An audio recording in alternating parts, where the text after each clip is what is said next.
Bakit lagi natin sinisisi si presidente, mga presidente natin, or sino man yung nakaupong presidente? Laging sinisisi ang gobyerno natin. Ako, isa din pong OFW. Katulad nito, isang araw nag-away-away sa comment section regarding doon sa isa nating kababayan na pinarusahang bitay, di ba? Ngayon sinisisi si PBBM, bakit daw hindi nagawa ng paraan? Hindi po ganoon, hindi po basta-basta ganoon. Okay, may nakita nga rin akong comment, ito daw yung tao na ito, si kabayan, gumagamit din daw. Okay, daw, di umano. Pero kahit sabihin natin, okay, nahatulan siya ng bitay, wag natin sisi sa gobyerno. Kasi kung guilty po siya na siya yung nagpumatay doon sa lokal, doon sa Saudi citizen, ay wala po tayong magagawa. Batas po to ng Saudi. Ngayon, ang sabi po ng mga kapwa nating Pinoy, pag sa atin daw nangyari, yung ibang lahi hindi naman binibitay. Agree naman ako. Pero wala po tayong batas na pagka nakapatay ka, bibitayin ka. Wala po tayong batas na ganon. Hindi po natin pwede i-compare yung batas sa ibang bansa. Diba? Katulad ng Saudi, pag nakapatay ka at nagilty ka, pwede ka parusahan ng bitay. Kung anong kinuha mong buhay, buhay din ang kapalit. Dito sa Pilipinas, wala po tayong batas na bitay, binawi, 'di ba? Ngayon, ang Pilipinas is maglagay ng batas na gano'n na pag ikaw ay nakapatay guilty, o di bibitayin ka din. Gagawin din 'yan kahit ibang bansa 'yan, kahit anong lahi mo, pag nasa Pilipinas ka, batas 'yan, susundin 'yan. 'Di ba? Yung sinasabi nila, buti pa yung si ex-president Duterte may nailigtas. Hindi po gano'n. Ay kailan nga lang, 'di ba, sa Indonesia ata yun, Malaysia, nahatulan din ng bitay. Susundin po ng presidente natin kung anong batas doon. Pwede makipag-usap yung gobyerno natin, pero hindi ganun agad-agad pag na maililigtas agad yung kababayan natin porket presidente siya. Ginagalang din po ng presidente yung batas kung saan po yung mga kapwa nating OFW. Diba? Hindi po ganun. Kasi kung ganito po magiging sitwasyon, okay, lahat ng gumagawa ng hindi maganda dito sa abroad, alam naman nila bawal, di ba? Tapos pumatay ka ng tao. Ngayon, bawat Pilipino na ganun, ililigtas ng presidente, anong mangyayari?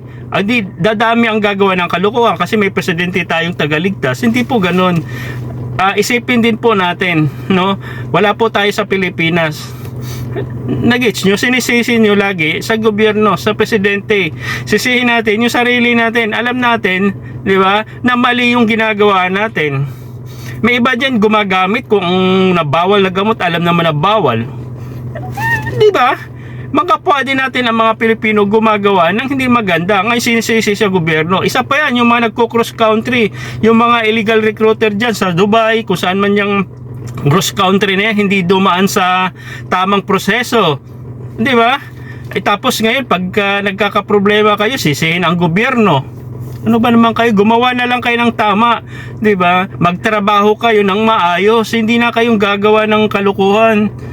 Di ba? Pagka nagkakaproblema kayo, may nagrereklamo kasi hinihigpitan ng amo, sinasaktan.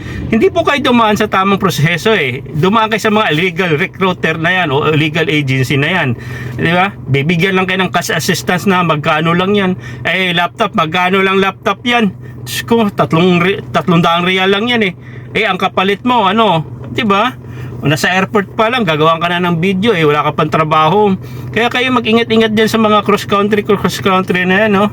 Hindi po yan legit, hindi po namin nire-recommend yan ganyan. Ngayon, kung matigas ang ulo nyo, alam nyo nang bawal, okay, buhay nyo yan nakipagsapalaran ka mo, di ba? Huwag nyo sisihin yung gobyerno. Hingi kayo ng tulong pag nagkakaproblema. From the start, alam nyo, bawal yan. May makapwa din tayong Pilipino na nagre-recruit talaga. Alam naman nilang bawal yung cross country, 'di ba? Kukuha ng visa, kukuha ng tourist visa, visit visa, tapos magtatrabaho, bawal po 'yun. Kung bisita ka lang, bisita ka lang. Pwede ka mag-apply, pero hindi ka pwede gamitin mo yung visa mo na magtrabaho. Hindi po, working visa ang kailangan nyo. Dumaan po kayo sa tamang agency, tamang proseso. Tapos complain nyo sa gobyerno. Di ba? Nagets nyo? Kung ano yung bawal dito sa bansa, kung saan tayo, huwag nyo gawin. Ngayon, kung ayaw nyo sumunod sa bansa kung saan tayo, hindi ko pinagtatagol kung saan tayo.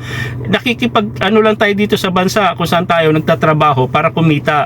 Ngayon, kung ayaw nyo sumunod dito sa bansa kung saan tayo, dito sa Middle East, umuwi na kayo sa Pinas. Gawin nyo kung anong gustong gawin nyo. Di ba? Yun ang mahirap din sa ating mga kapwa din Pilipino, pinagtatanggol natin yung mali. Di ba? Kung may hindi ko sinasabi na may mali yung si kabayan yun sana at tulang kasi hindi naman natin alam yung background yun. Pagdasal na lang natin. Okay, wag na natin sisihin si kababayan, maging lesson na lang sa atin. Yung mga nababasa ko kasi sa comment section, presidente, anong pakialam ng presidente? Nagtatrabaho po sila ng maayos yan. Tayo ang magtrabaho ng maayos. Simple lang po yun. Sumunod tayo kung ano yung batas, kung ano yung host country natin. Makinig tayo. Huwag nyo gayahin yung ibang matitigas, hayaan mo sila, di ba? Hingi agad ang tulong sa gobyerno pag may pag may nahahatulan na ng may kasalanan, kayo naman ang gumagawa din ng hindi maganda. Kaya yung iba nadadamay, di ba? Tulad ng iba, mga ibang katulong diyan, yung ibang mga babae diyan. May mga asawa naman sa Pilipinas. Alam naman nila bawal makipag-apid dito sa Middle East. Ngayon wala daw tayong pakialam. Yung mga yung mga matitino nadadamay. Alam nyo bawal makiapid sa may asawa. O hindi kaya dito sa ibang lahi. Pag nabuntis kayo, kulong, anong sisihin nyo? Gobyerno hindi tinutulungan. Tulungan nyo muna yung sarili nyo bago nyo sisihin ang gobyerno. Tandaan nyo, OFW po tayo para magtrabaho dito. Hindi ko anong gagawin yung mali-mali. Ay nako.